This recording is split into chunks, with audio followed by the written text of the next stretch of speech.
اس لیے کہتے ہیں کہ اگر روزہ دار بھول کر کھا پی لے تو روزہ فاسد نہیں ہوتا، اسے روزہ بدستور باقی رہتا ہے، چاہے پیٹ بھر کر کھا پی لے یا تھوڑا کھائے، جتنا بھی ہو اس سے روزہ نہیں ٹوٹتا۔ اگر روزہ دار بھول کر کھا پی رہا تھا، اس دوران یاد آ گیا کہ وہ روزہ دار ہے، تو فوراً منہ کے اندر جو کچھ ہے وہ باہر پھینک دے، اندر نہ نکلے، یعنی اس کو اندر نہ نکلے اس کو پھینک دے، ورنہ روزہ فاسد ہو جائے گا اور قضا لازم ہوگی۔ ایسی صورت میں پھر قضا لازم ہوگی۔ نمبر 3 ہے بھول کر کھانے پینے کے بعد یہ گمان کیا کہ روزہ فاسد ہو گیا، پھر قصداً کھایا تو روزہ فاسد ہو گیا، قضا ضروری ہے۔ یعنی اس نے پہلے تو بھول کے کھایا تھا کہ اس کو روزہ یاد ہی نہیں ہے،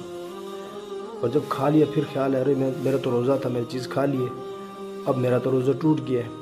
اب کیا کیا، یہ گمان کر کے میرا روزہ ٹوٹ گیا ہے، اس نے کچھ کھا لیا، روزہ توڑ